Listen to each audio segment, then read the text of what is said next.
कि normal delivery सब कुछ आइडियल होने के बावजूद भी उसकी कोई गारंटी नहीं है। हमल में ज़हनी दबाव बच्चे को कैसे मुतासर करता है? माँ डिप्रेस होती है वैसे ही बच्चा डिप्रेस होता है। वजह क्या होती है खारिश और जलन की प्रेगनेंसी में? पेशेंट बहुत रिलीफ फील करता है और वो खारिश वगैरह उसकी इजीली सेटल डाउन हो जाती है। डॉक्टर साहिबा मुझे ये बताइएगा कि नॉर्मल डिलीवरी की पॉसिबिलिटी किस तरह से की जा सकती है? सबसे पहले तो ये देखिए कि आपने 9 पूरे मंथ्स चेक करवाया हुआ है, आपको प्रेगनेंसी की कोई कॉम्प्लिकेशन नहीं है, कोई इस तरह का बड़ा शदीद मसला नहीं है, शुगर का मसला, बीपी का मसला, बच्चे के पानी का मसला, ग्रोथ का मसला, माँ और बच्चा दोनों अच्छी और आइडियल हेल्थ कंडीशंस में है फर्स्ट ऑफ ऑल। और वो कब होगा? जब आपने प्रॉपरली चेक करवाया है।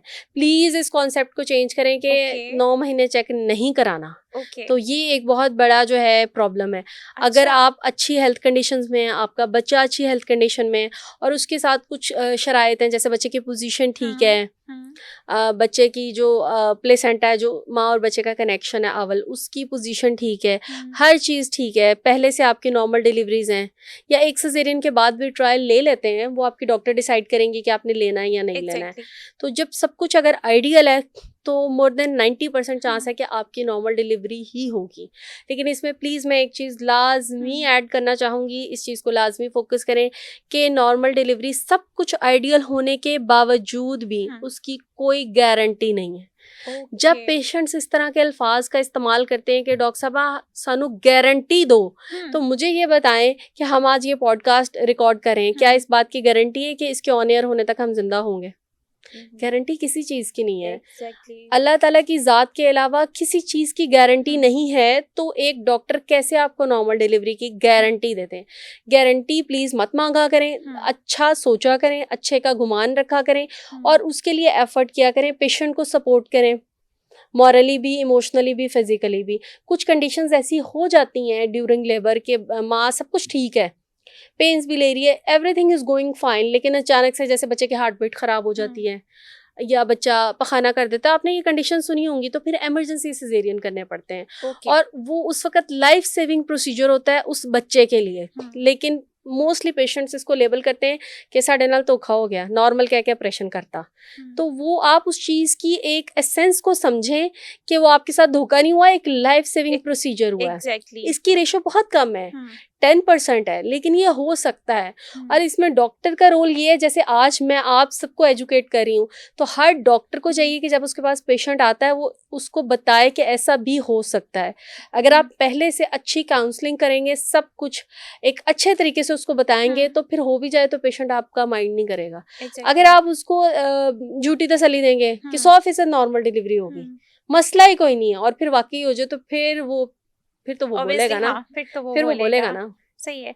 हमल में ज़हनी दबाव बच्चे को कैसे मुतासर करता है? जैसे माँ को मुतासर करता है।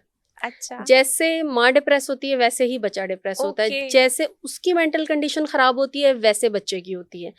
आप देखें, जो लोग ज़हनी दबाव का शिकार होते हैं उनकी मेंटल के साथ फिजिकल हेल्थ भी इफेक्ट होती है। आपने देखा है ना, डिप्रेशन के मरीज अक्सर बैड हेल्थ कंडीशंस में होते हैं, तो ऐसे उनके बच्चे भी होते हैं।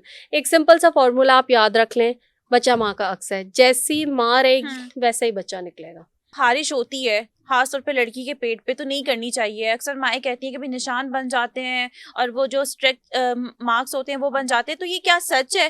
खारिश करने से बनते हैं या नहीं करने से भी बन जाते हैं? ये कि मिथ है एक। देखिए, स्ट्रेच मार्क्स तो आपकी वो जो आपकी स्ट्रेच हो रही है स्किन, उसकी वजह से हो रहे हैं ना। अगर एक बच्ची प्रेग्नेंट नहीं भी होती, आपने कभी नोटिस किया जब बहुत ज्यादा ओवरवेट बच्चियां, उनके भी अक्सर स्ट्रेच मार्क बने होते हैं इवन विदाउट प्रेगनेंसी। या अगर एक बहुत ज्यादा मोटी बच्ची है, फैटी है, और वो वेट लूज करती है, उसकी भी स्किन ढलक जाती है, लैक्स हो जाती है। तो ये तो एक नॉर्मल मैकेनिज्म है। हाँ, अगर आपको खारिश है बहुत ज्यादा, तो उसमें आप लाजमी डॉक्टर से कंसल्ट करें, क्योंकि कुछ कंडीशंस ऐसी हैं जो आप पे डेंजरस हो सकती हैं बच्चे के हिसाब से। जो मोस्टली प्रेगनेंसी की खारिश है वो नॉर्मल होती है, लेकिन उसमें कुछ हेल्थ कंडीशंस भी इन्वॉल्व हो सकती हैं। तो ये तो आपकी डॉक्टर डिसाइड करेंगी कि वो नॉर्मल खारिश है आपको या हेल्थ कंडीशंस वाली है। लेकिन वजह क्या होती है खारिश और जलन की प्रेगनेंसी में?